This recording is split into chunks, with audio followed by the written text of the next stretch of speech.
ডিমের পোচের ঝাল।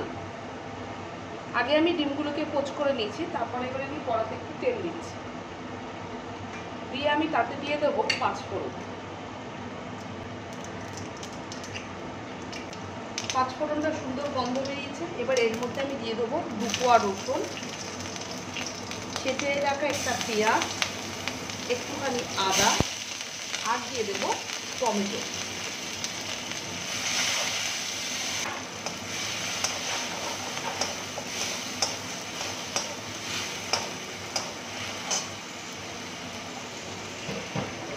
এই সময় দিয়ে দেবো এর মধ্যে স্বাদ অনুসারে নুন, দিয়ে দেবো একটু চিনি, আর দিয়ে দেবো হলুদ।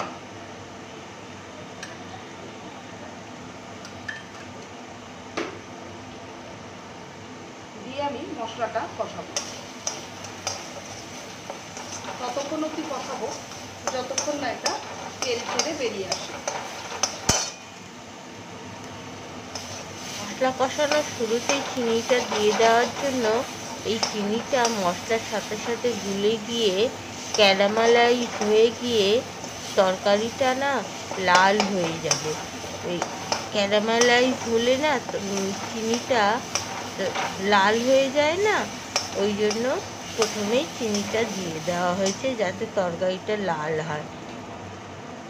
এই কষার সময় আমি দেবো একটু একটু করে জল। জল দিয়ে না করলে মশলাটা কিন্তু তলাটা পুড়ে যাবে। এর জন্য শুকনো লঙ্কা দেওয়ার কোনো প্রয়োজন নেই। শুকনো লঙ্কা স্বাস্থ্যের পক্ষে ক্ষতিকারক। আমার ডিম পোচের ঝালটা যদি আপনাদের ভালো লেগে থাকে তাহলে আমার ওয়াও ইন্ডিয়ান ফুড চ্যানেলটিকে সাবস্ক্রাইব করবেন আর পাশে থাকা বেল আইকনটিকে প্রেস করে দেবেন। যখনই আমি নতুন কোনো ভিডিও আপলোড করব তখন আপনাদের কাছে নোটিফিকেশান প্রথমে পৌঁছে যাবে। আর বন্ধুবান্ধবদের মধ্যে শেয়ার করে দেবেন ভিডিওটি, আর লাইক কমেন্ট করতে ভুলবেন না। কেমন লাগলো ডিম পোচের ঝালটি সেটা কমেন্ট করে জানাবেন। কেমন বন্ধুরা? যে বারংবার জল ঢেলে ঢেলে মশলাটাকে কষাচ্ছি তার কারণ হলো মশলাটা তো ভালোভাবে কষে যাবে, কোনো গন্ধ থাকবে না মশলার, আর খুব কম তেলের মধ্যে দিয়ে স্বাস্থ্যসম্মত সুস্বাদু রান্না হবে। এটা একটা টিপস। এরকমভাবে আপনারা মশলাটাকে ঘুরিয়ে ঘুরিয়ে ঘুরিয়ে ঘুরিয়ে কষাবেন। কেমন বন্ধুরা?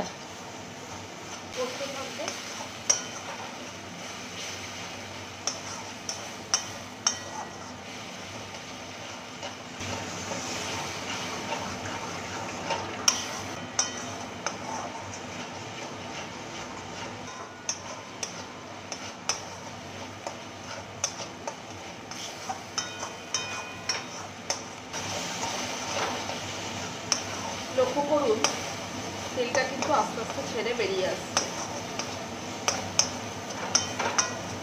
অর্থাৎ আমার কিন্তু মশলাটা কষা হয়ে গেছে।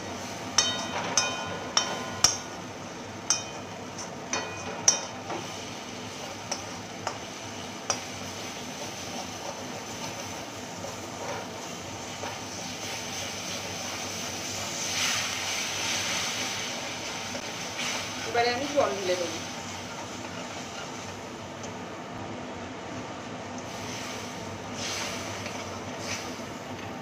কাঁচা লঙ্কাটা দেবো, আরও একটু জল দেবো। রান্না সুস্বাদু হয় অতিরিক্ত তেল মশলা ব্যবহার করলেই যে রান্না সুস্বাদু হবে তার কোনো মানে নেই। কম তেল মশলা দিয়েও রান্না সুস্বাদু করা যায়, সেটা নির্ভর করে মশলা আপনি কিভাবে কষাচ্ছেন। এইভাবে কষালে আপনাদের রান্না সুস্বাদু হতে বাধ্য। আর কম তেল মশলা ব্যবহার করে স্বাস্থ্যসম্মত একটা সুস্বাদুযুক্ত রান্না তৈরি হয়। কেমন বন্ধুরা?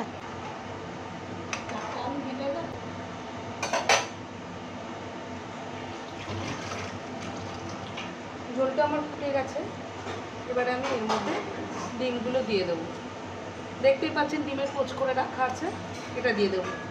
আর পোচটা আপনারা সবাই জানেন কিভাবে করতে হয়, এবং অনেকে হয়তো আমার থেকে আরও বেশি ভালো পোচ করতে পারে।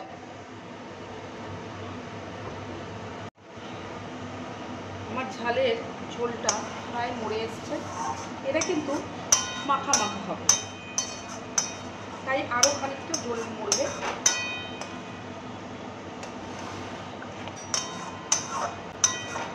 ডিম পোচের ঝালটি কেমন লাগলো আপনারা কমেন্ট করে আমাকে জানাবেন।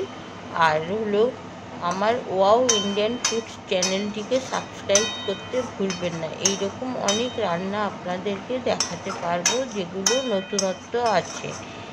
আর ভিডিওটা ভালো লাগলে বন্ধুবান্ধবদের মধ্যে শেয়ার করে দেবেন। আর ভিডিওটিতে লাইক কমেন্ট করতে ভুলবেন না, কেমন বন্ধুরা? এবারে আমি এর মধ্যে একটুখানি কাঁচা সরষের তেল দেবো। সরষের তেল দিয়ে দিচ্ছি।